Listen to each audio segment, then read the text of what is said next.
So anyway, all right. On to what we're here to talk about. Appreciate Paul in the comments as well. If you're watching on Twitter or X or whatever, go over to YouTube so that we can see your comments. We would certainly appreciate that. But Bama LSU this week, Cole. I've said this like 4 times on the channel now, so sorry for to be repetitive. This was the game of like my formative years, right? Like my teenage years when I was watching college football. Like the winner of this game, which more often than not was Bama, was going to the SEC championship and thus going to the national championship if they took care of business there, which they normally did. I don't remember how many times from like 2006 until 2000, whatever it would be, 2015, 16, somewhere in there. The team that from the West didn't, when it was one of these two teams, didn't take care of business. I know that, Florida got a couple in there and stuff, but unfortunately just not the same vibes, but still pretty interesting with Frank Wilson taking over. Both teams coming off of a bye. What are your thoughts on this one?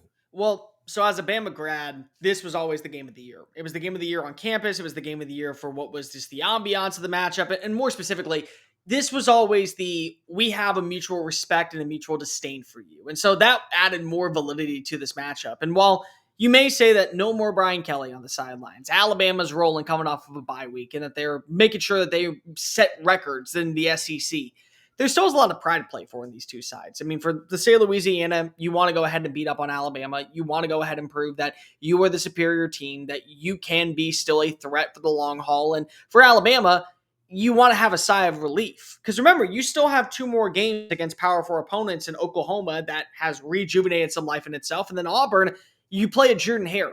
And weird things never go right in the Iron Bowl when you go play in Tuscaloosa. When you play at Auburn, everything and anything is on the horizon, including losing that game. So you just want to give yourself a peace of mind that we're in a good spot, win or lose. We know that we should be a lock for the playoff at this standpoint. A couple things that I'm looking for in this game. Number one, Frank Wilson came out and said after his introductory press conference, we're going to change up the offense. We got rid of Joe Sloan. We're bringing in a new play caller. We want to do some things different. One of which is we want to run the football more. We want to be a more physical team in the trenches.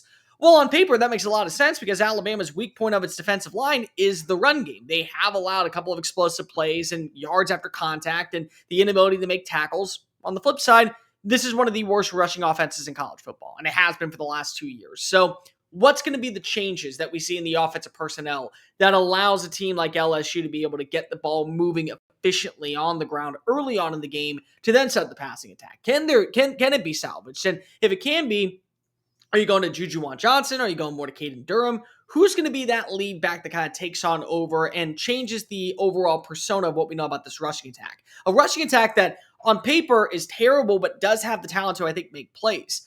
Garrett Nussmeier, what are we going to see from him? We know that he's been dealing with some injuries at times. You're coming off of a bye week.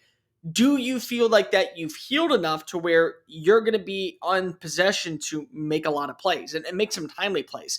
I think for whoever is going to be, running the show offensively, whether it be Michael Van Buren or Garrett Nussmeier for the long term, I look at the short game and I look at being able to get the ball out in a timely manner and force Alabama to have to play near the line of scrimmage to stop you. Because last season, we watched as Alabama, they took advantages, and this really was kind of the marking point of what was just the downfall of LSU last season defensively. They took advantages of being able to win in space with Jalen Milroe. And Milroe ran rampant out in Death Valley. Well, can you do something similar to that, but with guys like Trey'Dez Green at tight end? Quick little slant pattern for a 6-yard gain, but instead he goes off to the races and he gets like 25 yards, 30 yards. What about Xavier Thomas? We watched Vanderbilt nearly bring him down behind the line of scrimmage, and then he was in the end zone for a 67-yard score. Can you do those things? Just quick tempo, timely passes, making plays to be able to win those one-on-one battles and put yourself in a position where you think that it's going to be really beneficial for you to go out there and keep pace with Alabama. I think that you will see a stingy fight from the LSU team because of, again, it's going to be something that we haven't seen before with Alabama because it's a new play caller. It's a new offensive persona. Now, on the flip side for Alabama, the thing is going to be, hey, we're coming off of a bye week. We did not look great offensively against South Carolina. South Carolina is a okay defense. This is still an elite defense. Numbers will back that up. This is a good overall unit that will come after quarterbacks and force them into making mental mistakes. They're great against the run. Now, how good are they going to be with weeks now doubtful? According to Frank Wilson on the SEC teleconference today, he is not expected to play in this matchup. That does put a hindrance on maybe he can get the ground ball rolling with Daniel Hill, with what you got with Jay Miller at times. But I think that if you are LSU and you're Blake Baker, you're kind of taking away the passing attack. Like Ty Simpson, the thing that's been so great about him this season is his ability to target receivers and not have a legit number one threat. Like on Saturdays, there have been times where Ryan Williams gets the ball 5 catches for 99 yards. There's also been games where he gets the ball 1 catch for 12 yards. And that's because of Rico Scott is able to make some plays. Latsier Brooks is able to make some plays. Isaiah Horton, he's expected to be back fully healthy. He makes some plays. Josh Sevis out of the back, at tight end. So can you force Alabama to really hone in on one receiver? Maybe it's Jeremy Bernard, maybe it's Ryan Williams, but you say, we will let him beat us. But everybody else, the other 6 guys that he's working with, you can't target. You have to go to him and we'll only allow you to get to him. And then at that standpoint, you're going to force Ty Simpson to have to run the football a little bit more, and you're going to have to trust his athleticism to get out into space. Now, Ty Simpson's not an elite runner by any means whatsoever, but he's not a statue. He's not Garrett Nussmeier. He will take off and he will tuck and run the ball to put his offense in a position to where they can strike. Can you do a good job with the Harold Perkins or whoever you want to line up? Maybe it's an AJ Halsey at safety to play near the line of scrimmage and make sure that 15 doesn't get many yards after the line. Can he gain 2? And you go from being in a 2nd and 10 to now a 3rd and 8 versus a 3rd and 3 or a fresh set of downs. Can you do those little things right? The other thing is that can Alabama consistently win on 3rd down? That was a problem in the 2nd and 3rd quarter against South Carolina. This is a very good 3rd down defense that Blake Baker has, and he could send the house to make sure that they end up taking a step backwards rather than a step forward. If those things happen, LSU, road game, gotta have moment, trying to prove that you can change the culture, and the Crimson Tide looking to show that they are still the Crimson Tide of old. This may end up being one of the best games of the year.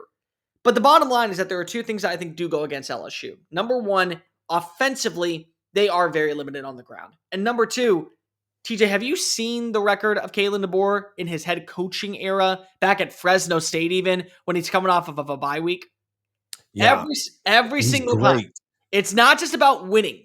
It's how well they looked. They've looked exceptional against Georgia. They looked exceptional against LSU last year. They looked exceptional against Stanford. They looked exceptional against, I believe it was Oregon State. It's how they respond during that bye week that makes it a very big challenge. And I don't know if LSU is going to have the Jimmies and Jones to stop that. I'll get right back to the video, but first, let me remind you about our friends over at Sleeper. Make sure that you are using the Sleeper app this college football season, whether you're playing in your eliminator leagues, whether you're playing fantasy football, or whether you're playing the more or less game to make some money with us. You can still deposit on Sleeper and get a 100% match up to $100 by using our code CFA. If you just want to click the link in the description, that'll autofill the code for you. It'll download the app and autofill the code. You don't have to do any work.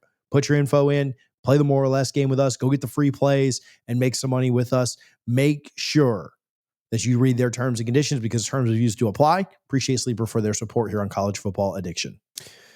How much do you think, I chatted with Blake Ruffino, AYS Sports, about this earlier in the week. How much did you think? So I'm a little bit split on this. Let me back up before I ask my question.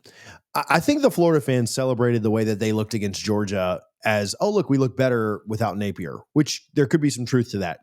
I also think it's very easy to get up for games against your biggest rivals, right? And so some of that coincides well. Like it wouldn't have shocked me if Florida played well against Georgia when Napier was there.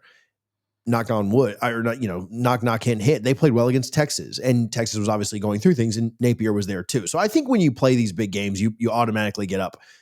However, I do think that at times they did look better offensively. They looked a little more fluid. Lagway looks more healthy. That's not a Napier or not Napier thing. But I do kind of translate over this game. We talked about LSU will get up for this game. They will be into, but thoughts on how LSU's offense may look different without Sloan there, without, Brian Kelly there. Like, can Nussmeier maybe not take as big of a step as like Lagway did from pre-bye week to now, but that feels like it'll be a big factor too.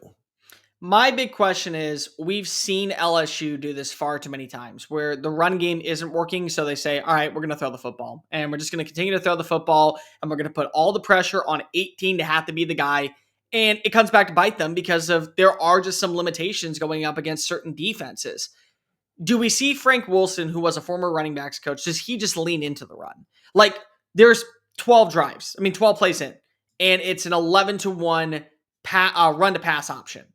At that standpoint, are we still saying, okay, after these 11 plays, we're not able to run it efficiently. We're only averaging 2.1 yards a play. Does this where we kind of turn it down, go back to the pass? Or does Wilson do it different and say, no, we're going to throw it on this drive, but the second that they think that we're only going to throw the football, we go right back to run again?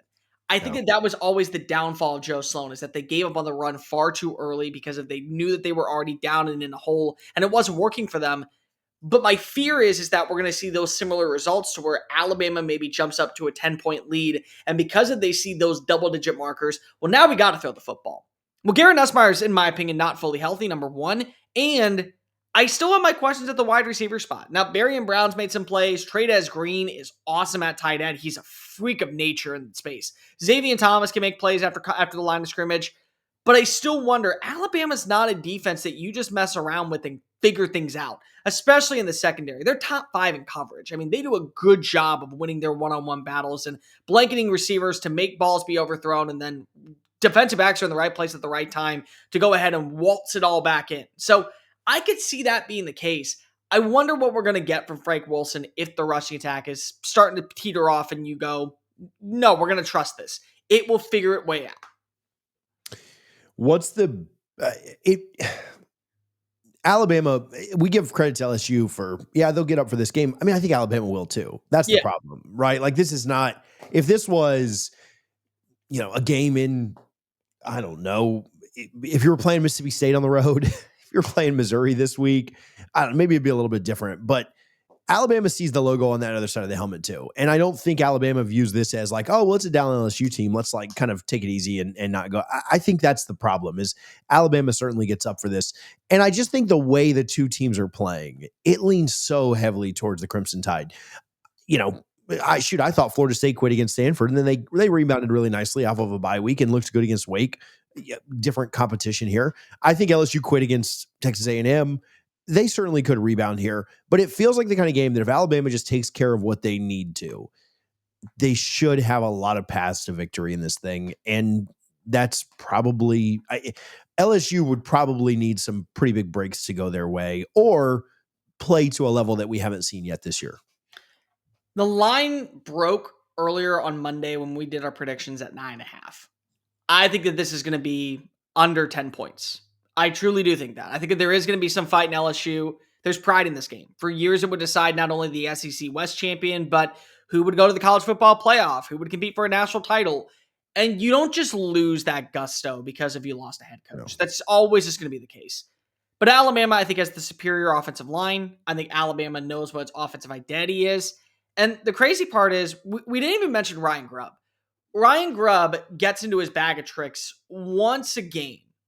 And he probably still has 13 to 14 plays dialed up in the back of his mad scientist lab that he's waiting to go ahead and unfold.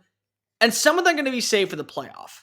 Some of them may be on display against LSU because if they understand what this matchup is. Like, I consider this to be Alabama's second biggest rival of the last 20 years, simply because of what this game has meant. And that may end up not being the case long-term. Because remember, TJ, this is the last time, because if it's not a part of their annual opponent schedule, that these two will play against each other. I think that you want to make sure that you leave a message if you're the Crimson Tide. We've owned you. We've always owned you. Nick Saban left you. He didn't leave us. There's the difference. I think Alabama wins. I think LSU covers the 9.5. That line's gone down to 8.5, so maybe Alabama wins at this point and covers. But I think that we're talking about something along the lines of a 31-23 final score or something like that. I'm going to go slightly higher. I'll stick. Yeah, I'll go 34-24. I'll say they do cover. I'll say they cover the original line by the hook. Yeah. So 30.